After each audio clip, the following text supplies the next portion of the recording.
What's going on YouTube, man? It's your boy LucaBrice in the building. Welcome to my gaming channel, man. Yeah, I wanted to, I've always wanted to do like some gaming stuff, just trying to kind of figure out what I wanted to do. But I was looking at some of the creators that I love to watch and how they used to do some stuff back in the day, as far as having just the content and going story times with it. So I figured, why not? I'm a little older, and I've lived a lot of life, so I figured, why not do that and make some story times with it. So by the title, man, or by the title, you'll see that I was in the military. I did 11 years. So I figured, why not do a story time just with everything military? Because not only will this give something for active members to watch if they see it, but also veterans that maybe can relate, and then maybe for people looking to get in. But I will say that everybody's military experience is different. But you can definitely take what's some people went through and kind of help you maneuver a little better through the military. But I always say that, for one, don't let your first duty station determine your outlook on the military. I necessarily can't speak for every branch, but I can speak for the Army and my time that I was in. I was in from 2009 to 2020, so I could speak on that part. And again, everybody's experiences are different. All the men and women that I served with, even though we were in the same location, maybe had the same job, same leadership, experiences are different. Disclaimer also, I am not no top-notch gamer, none of that. I'm just your average Joe. I love playing Call of Duty with my friends and family, just having fun. So you're not finna see no crazy KDs, no crazy moves. It's just an average dude playing games, man, kicking and having fun on the weekend. Just having fun. But either way, man, so yeah, we're gonna talk about the military, man. So it all pretty much started after high school. As soon as I graduated high school, I didn't really have a plan as far as what I was gonna do. Didn't take sports as serious as I should when I was in school. Too busy trying to chase females and be cool. But I remember coming home one day and there was a recruiter at my crib. So with that, I will say too, like my mom and my so I have a lot of family members that were in the military, but at this time, it was my mom and my uncle. Those were the two that were in the military. So my mom, holler at her recruiting buddy or whatever, hey, come talk to my son, giving me, an option, because I really didn't have anything. I think at the time I was working at Auto Bell, and it's Auto Bell is like a car wash thing here. I don't know if it's everywhere, I'm not sure, but North Carolina, where I was living at the time, that's where I was working. Wasn't getting a lot of hours, couple, maybe like 6 hours, if that, maybe 5-6 hours a day. Wasn't making a lot of money, so it was what it was. So my mom was just like, look at the military, man. She was in the military, and it helped her a lot. So she just recommended that I talk to a recruiter. So he came, kind of told me, hey, da da da da da, you can get out of here, you can move around, woo, woo, woo. So yeah, I definitely took it into consideration. But at the time too, I had two homies, my homie Cecil, my boy Wes. They were also thinking about going in the military. But they wanted to go into the Navy. So we all went to Navy recruiters. We had our little group chat or whatever. We went to Navy recruiters. And I was the only one that didn't, I got disqualified, basically telling them, I want to say it was because I was allergic to shellfish. But after that, that's kind of when my mom was like, yeah, don't tell them you're allergic to nothing. Just don't eat it. You know what I'm saying? You're not whatever, blah, blah, blah. So I ended up spending back, going to the Army, talking to the recruiter. And then, they have you work out a little bit. I was definitely dumb overweight after high school. I don't know how big I was. I think I was like 220, 226. I'm 6 feet or whatever. But I was like 220, 226 or whatever. And they was like, you got to lose this weight just to get in the Army. Which I will say, I don't think I had to. I think it was BS, because as soon as I, got in, I saw people way bigger than me, so on and so forth. But, that's later down the line. But either way, so I had to lose some weight to get into the military, which I did do. Dang, I had just threw, damn, good loadout. Cooked him. Come here. But, cooked him. Yeah, that was on me. I'll let my people die like that. Sometimes you gotta do what you gotta do. That's what sucks though. Everybody was dead already. Damn. But either way, yeah. So I had to lose some weight or whatever before I got into the military. So before you get in, man, they you got to do this little ASVAB test. It's just like a general knowledge test, seeing basically what jobs would more suit you as far as the knowledge that you have right now. I don't remember what I scored on it. I don't remember the range. I don't know if the range has changed again. I went in 2009. It's 2025 now, so I'm sure it's completely different. And I don't remember all the jobs that I had, but I do remember my mom and my uncle telling me to leave certain MOSs alone, like just try to pick one of these. So I ended up picking 88 Mike, which is a heavy vehicle operator. That's the job that I went with. So from that time, I didn't necessarily have a ship date yet, so I was more so just working out, doing PT. They had you come just work out around, run around with whoever, the other people that was joining the military as well. So, fast forward, I finally get a ship date. So, it's coming up, it's like, dang, like, I'm really about to be gone, you know what I'm saying? And I'll say too with my mom, which one thing I do appreciate, but, at the time I was like, dang, why she ain't put me on game? So my mom, again, she was in the military for a hot minute. I can remember back, like, I don't know how long she was in for a long time, 20 years plus for sure. But one thing she did, she separated the military from like our home life. So, I didn't know much about the military. I just knew my mom was in. I want to say she was a drill sergeant for a little bit. And some other stuff, but I know for when I got in, I figured out later, then we started having more conversations about, what was going on and this, that, and the third. So I learned more and more and more and more, blah, blah, blah, about my mom's military career. That's what I'm getting at. But yeah, so getting a ship date, man, about to head out. I did have a girlfriend at the time. So, that was going to be, me and her being away from each other, being young. I was 18 at the time. So, that was a big deal, bigger deal that I'm actually about to step out on my own little journey out my parents' crib, and just being on my own. So it was very nerve-wracking, but and one thing too, man, I'll talk about an experience or kind of how I felt in the moment, if, the best I can remember, and then tell you kind of the back end lesson learned from it. So again, just being nervous, being out of my mother's house, and just being on my own, it was very nerve-wracking, because you just always got your parents there. They always there taking care of you, making sure that you're good to go. So it was very nerve-wracking, but at the end of the day, it helped me step out, grow on my own, grow into a functioning adult. So I'm glad I got to experience, got to leave and experience that for myself. Yeah, so again, the time coming up, my homies Wes and Cecil, they had already got up out of there for the Navy or whatever. So after all of that, I go to not MEPS, but yeah, it is called MEPS. MEPS is basically the processing center prior to you leaving. That's where you go to swear in. That's where you go. You do your physical, and get all your paperwork, stuff like that done. So I met a few guys there prior to, two guys that I remember.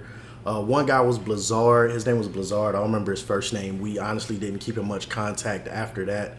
We did go to basic training together, but we were separated, so I really didn't see him much, and then I really don't know what happened to him after.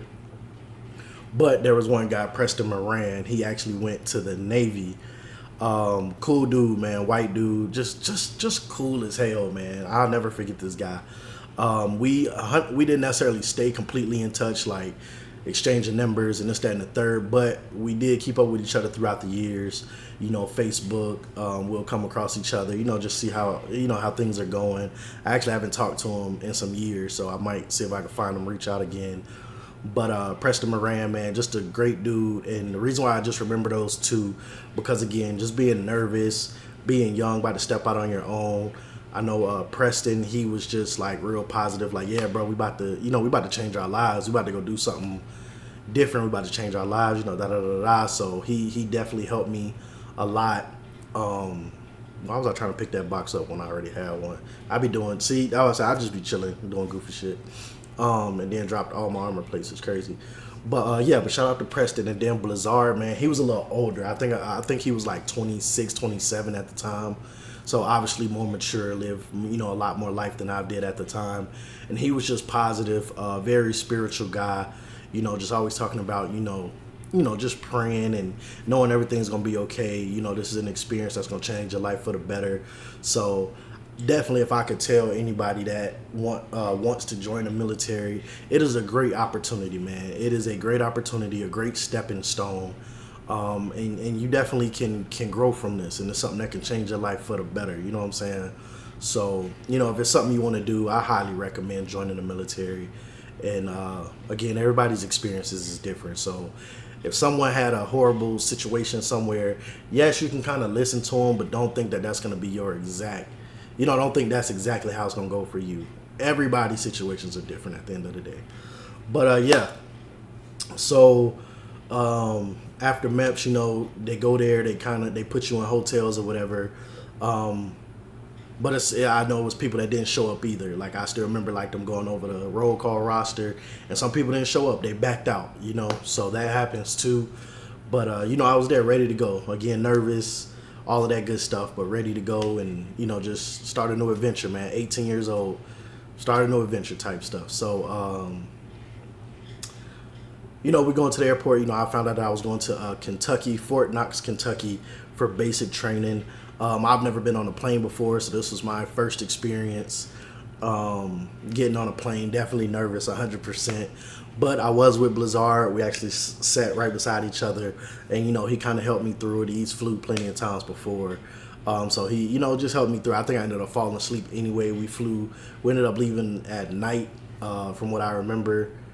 So yeah, I ended up falling asleep anyway. But a flight from North Carolina to Kentucky ain't that long. But it is what it is. So we finally get there. We get on some buses, and we start driving to the base. And again, not really knowing much. And again, my mom not putting me hip to nothing. She wasn't putting me hip to nothing.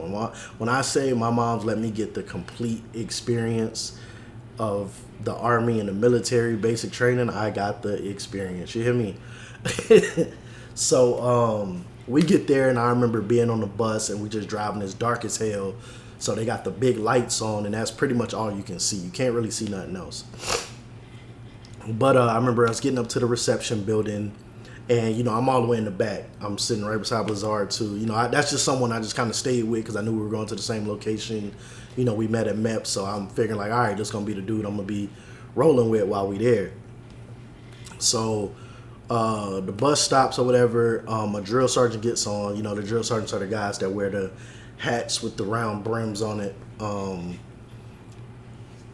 So yeah, drill sergeant gets on, and he's like, hey, boom, boom, boom, boom, boom. He's just talking.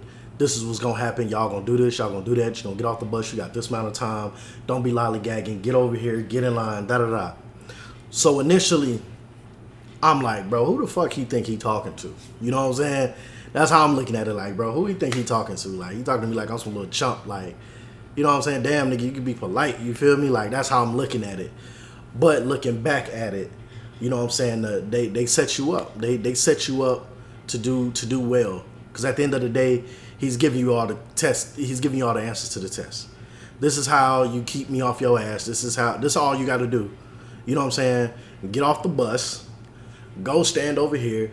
You know what I'm saying? They're giving you the answers to the test. You know what I'm saying? So it's like, all you got to do is listen. The Army is so easy. Listen.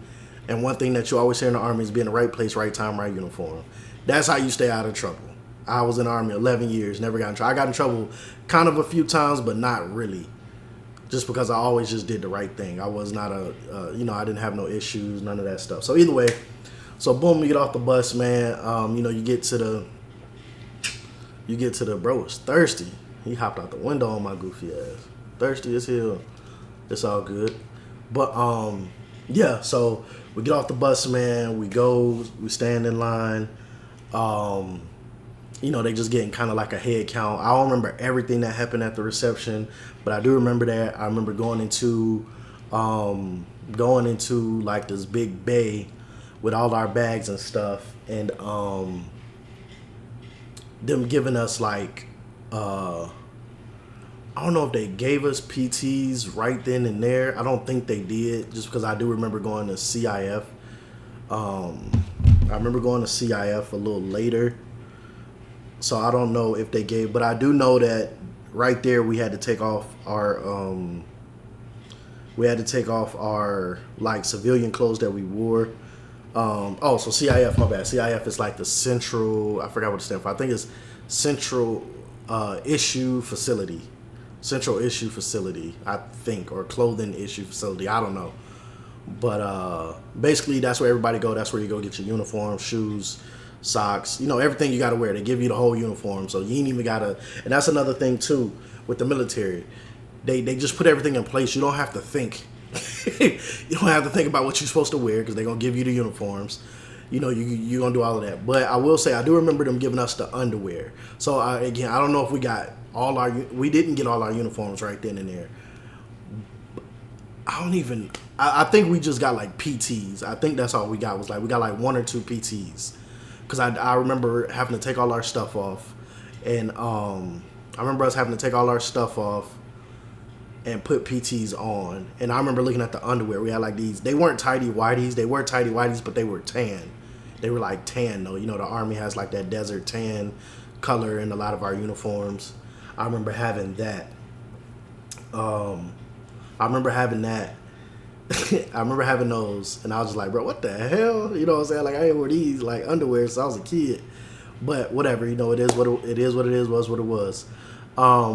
So from there, we went up to the barracks. We got on like a little bus, and we went to some barracks. Again, reception barracks. So you don't necessarily, again, and this was 2009. So, I'm sure a lot of stuff has changed. But when we went to the reception barracks at Fort Knox, for one, Fort Knox doesn't do basic training anymore. I want to say I was the second to last class that had basic training there. At Fort Knox, it was just a little bit too harsh. I want to say it was like a lot of, I think that's where they do like calf training or something. I can't really remember, but I remember someone telling me about it. But either way, it was just too much. It's an all male facility, all male basic training. I don't know if there were any other ones other than Fort Benning, but I know for sure it was Fort Benning and Fort Knox were 2 of the hardest basic training places to go through. So you could kind of tell. And I remember my mom telling me that. She was like, you'll see. She was like, you're going to Fort Knox, you're going to be fine. And she was telling me, like, when you leave there and you go to like AIT, you'll see the difference between you and all the other soldiers, So again, I know necessarily what she meant, just doing whatever I'm doing. But yeah, so I was the second to last class at Fort Knox for basic training. And in reception, we kind of, I do remember they had us in like this day, they call them day rooms. Basically, it's like, I ain't gonna say it's TVs in there, but it's like, when you get into the real military, a day room in the barracks does have like TVs, games, pool tables, stuff like that, recliners where you can go chill and kick it. I think dude was right here behind the door, wasn't he? Yeah, goofy. And then my team running back downstairs, like, push up, man, what y'all doing? But yeah, so we're in the day room and they got us like in a formation. So formation is, a bunch of soldiers in rows and columns. Usually it's like 4 to 5 rows, and then you got columns. You got to stand. Well, my man just sitting there waiting around the corner, goofy. But damn, we lost like that, bro. Damn, crazy. 5-5-2-4. See, again, bro, we ain't no demons or nothing, bro. We just be chilling, having fun, talking shit while we playing Call of Duty, man. We be kicking it. But yeah, so I remember us being in the bay, and we were there standing at attention, kind of learning different movements. I want to say the guy that was in charge, they was teaching us little things here and there. Pray, rest, the certain how you stand in formations, at attention, pray, rest, at ease. They also put us hip to the rank chart. If you didn't already know it, so knowing like E1, what is an E1, which is a private, fuzzy. They have certain nicknames too. You got the E2s, that's a private as well, or they call them the mosquito wings. That's what they call the rank. PFC is a private first class. That's an E3, and then you got the E4. That's a specialist / corporal, and E4 mafia, and you got E5, sorry, so on and so forth, all the way up. So they give you the little paper, and they want you to start learning that just so you can see, because you have to render certain I forgot the word I'm saying, but courtesies, I guess that's to say, like when you talking to certain people, you get them a certain level of respect depending on their rank. I ain't gonna say that, not depending on their rank. You give everybody respect at the end of the day, but you're not gonna have to salute a private because they're not an officer. You know what I'm saying? You don't salute enlisted personnel. You stand at attention when you talk to officers. You go to parade rest when you talk to NCOs. Just things like that. Understanding the culture and how stuff is played out. So, we was learning little stuff like that. But I remember we stand at attention, and one thing that they always tell you: do not lock your knees. Do not lock your knees. Have some give. Have some little bend in your knees so the circulation can do what it do. Because definitely it was some people who definitely locked their knees. It was this one dude, I remember he face planted. He face planted right into the ground, cracked his forehead open because he locked his knees and just fell forward. Shit was crazy. But either way, and then you also kind of learn how the eating stuff goes with the barracks. We didn't necessarily do PT. We got it for PT formation, but we didn't do PT and reception. We didn't do PT, but again, learning kind of how to eat, going to formation, learning how to march, and then getting into the DFAT, it's timed, so it was get your stuff, you get your food, you got to walk a certain way with your tray, you got to hold your drinks a certain way. Like I know the drinks, you had to cuff them, like you could fill them up, but you had to like put them to your chest, kind of simulating like you holding a grenade or something like that. I don't know. Again, I don't know if it's still the same now, but that's what it was in 2009. So you just kind of had to, it was a preparation for stuff that you got to do moving forward. So holding the cups a certain way, and then with the food, when you sat down, like at a table, you sit down, and then everybody who comes behind you, they fill the seat next to you, and the table wraps all the way around.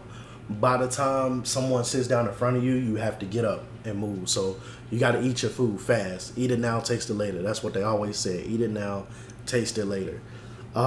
So it is what it is. But there was no snacks, no juices, no sugars, no cakes, no nothing. It was just whatever you needed: protein, starch, vegetable. That's all you was getting. Which helps too. Which helps because I already told you I was a bigger dude. I was like 206 when I got there. And I ended up losing crazy weight. I think I left at like 180 or something like that. But just all, fat, and then working out every day too helped a lot. Cardio, doing push-ups, sit-ups, all of that good stuff. So you're there for a few days in reception, and then it's time to go to your actual company. I was at Delta 246 Cav at Fort Knox. I think it was the Wolf Pack, if I remember correctly. But either way, so you get your drill sergeants. Well, you get on the bus. We got on this bus or whatever, called a cattle car, whatever you want to call it. We got there. Boom! I should have threw it closer to me. Snapshot. Trash can. Rank 11. Yeah, trash can using snapshot grenades. But whatever, it's in the game. You can't knock somebody for using something that was in the game. Oh, you're just gonna ignore me what I said, huh? Whatever. But yeah, so we go on the cattle cars or whatever. You get your bags and all of this, and this is something I wish my mom did tell me, but again, she wanted me to have the full experience. Ain't tell me nothing. So you get on the cattle cars. You got all your bags and stuff that you brought with you, and and you go.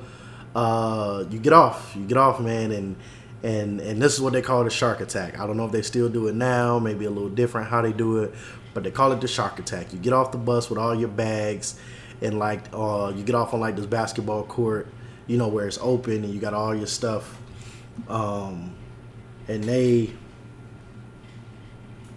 And all the drill sergeants come out of nowhere. It's like 10 maybe even more. I don't even know. It was a whirlwind for me. But they come and yelling, "Wait, Prophet, what the fuck? Woo, woo, woo. What you doing? Pick the bag up. Put the bag down." Like, it's one telling you to put your bags down.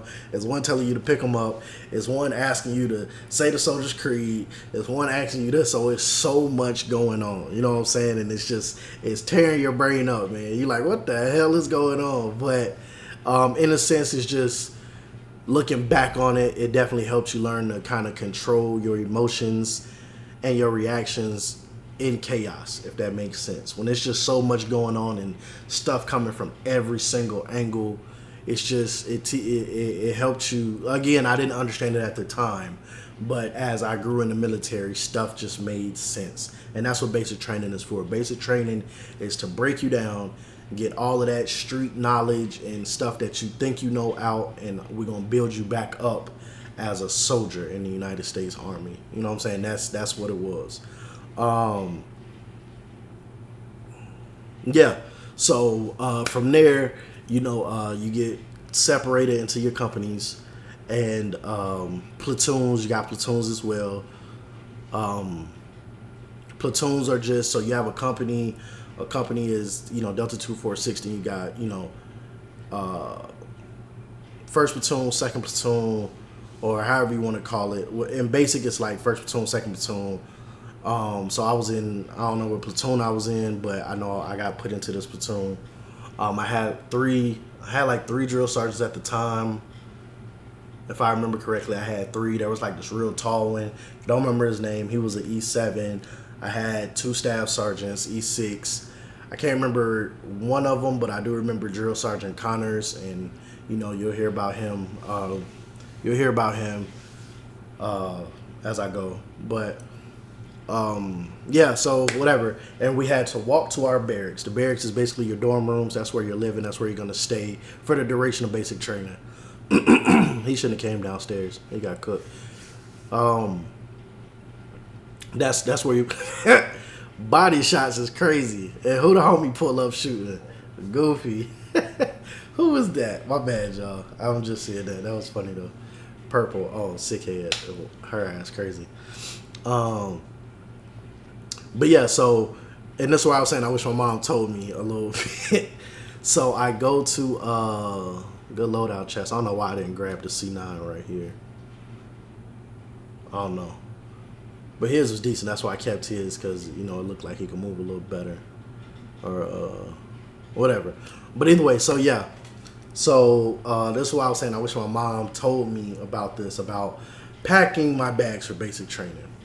I had to carry all of these heavy ass bags far as, it probably wasn't even that far, but just going somewhere for the first time, you don't know where the destination is. So you don't know how long you finna be walking. Carrying these bags, I was sweating. I told y'all I was fat and out of shape when I got there. So it was just hell for me.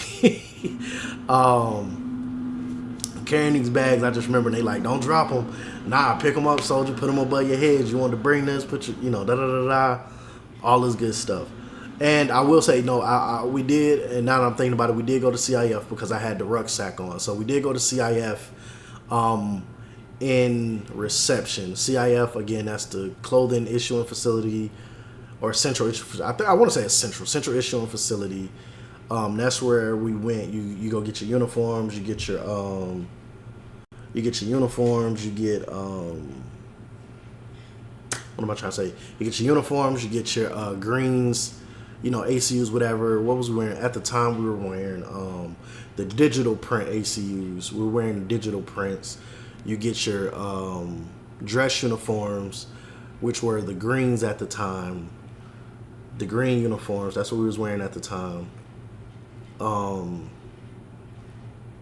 then you get, you know, your PT stuff, shoes. A6 was getting them for the free. You know, they dumb expensive now, but we was getting them for the free, which was cool. So yeah, but either way, you know, getting there. So boom, we get to the barracks. You know, I'm officially in boot camp now.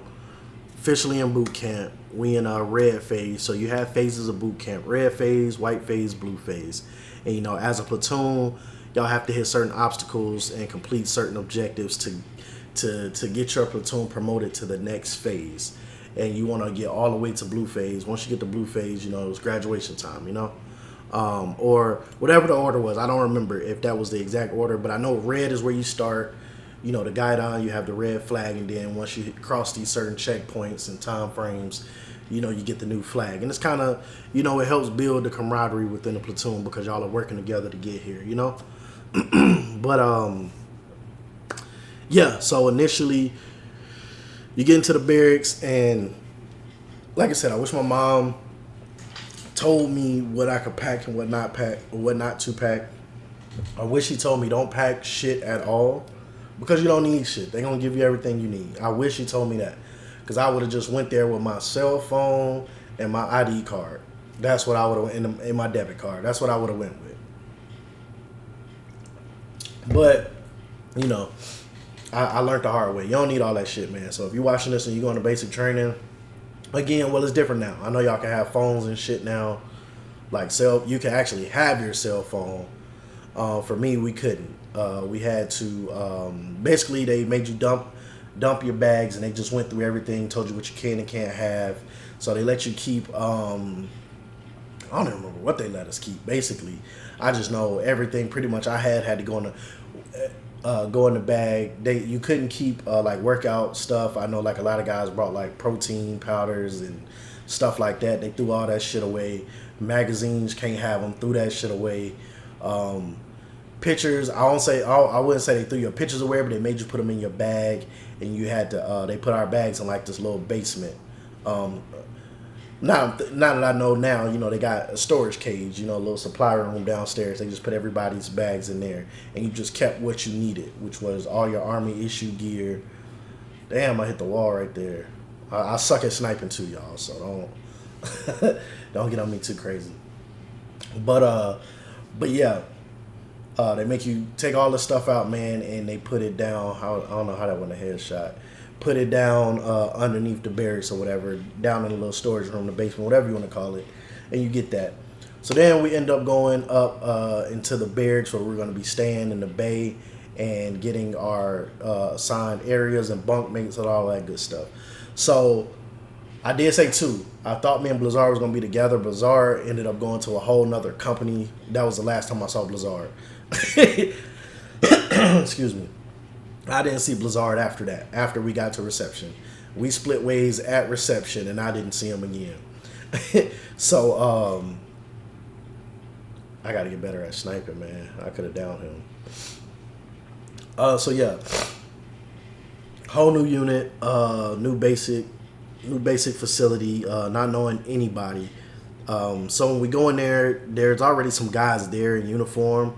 They're considered like the holdovers, not even holdovers. They basically they failed the standards that they needed to pass basic training and graduate. They didn't graduate from the last basic training cycle that came through, so they had to do it again. So it was like, I want to say it was like two of them. There was like this African dude, and I'm saying African because he's from Africa. I remember him telling me, I just don't remember his name or where he was from, but I just remember the accent and asking him, oh, where you from? And he told me, you know, Africa. And then there was another guy, I can't remember his name.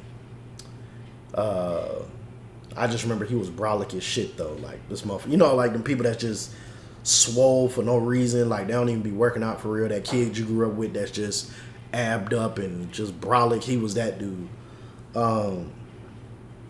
So either way, they were already in there, you know, and they were kind of giving us the ropes, kind of how the drill sergeants want things done. Hey, you know, don't do this, don't do that. Showing us how to fold our clothes and stuff like that, which is funny.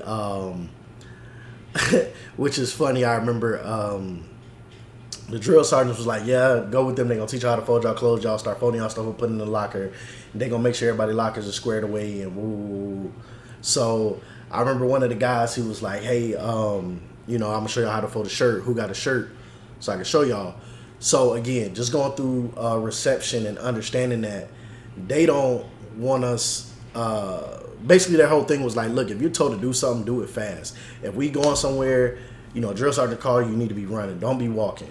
If you got to go do this, you need to be running. Don't be walking. If you got to do this, you need to be running. Don't be walking. That was the whole thing. Speed up, speed up, speed up. Don't waste time, da da da da. So when the dude asked for a shirt, mind you, all our stuff is packed up, like stuffed in these bags. So I'm like, shit, it's gonna take a minute for any. Plus, wasn't nobody moving when he asked for a shirt, and I'm thinking, okay, if I move, I'm gonna have to go in here, undo this bag, go dig around for a shirt. So I just took the shirt I had on, I took it off and gave it to him. I had a PT shirt on, gave it to him. So he's showing us how to fold it, roll it, cuff it, all that good stuff. And the drill sergeant walks back. Mind you, I'm big at this time.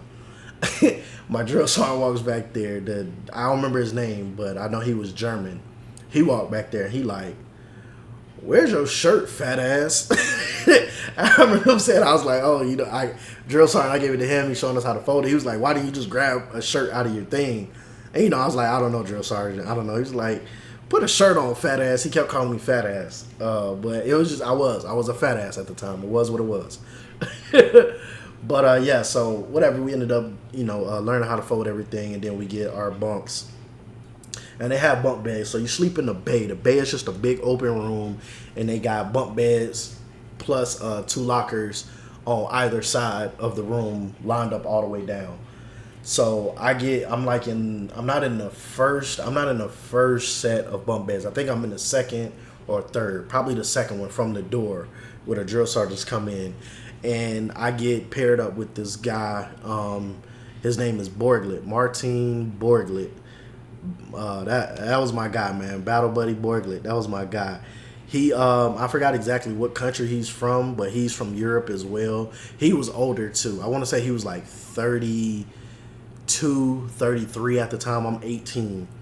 So I got matched up with him. Battle buddy Borglet. He was a tall dude too. He was like 6'4" maybe, but he was heavy too. But again, older, in your 30s, y'all know your weight a little different in your 30s than it is when you're 18, 20, obviously.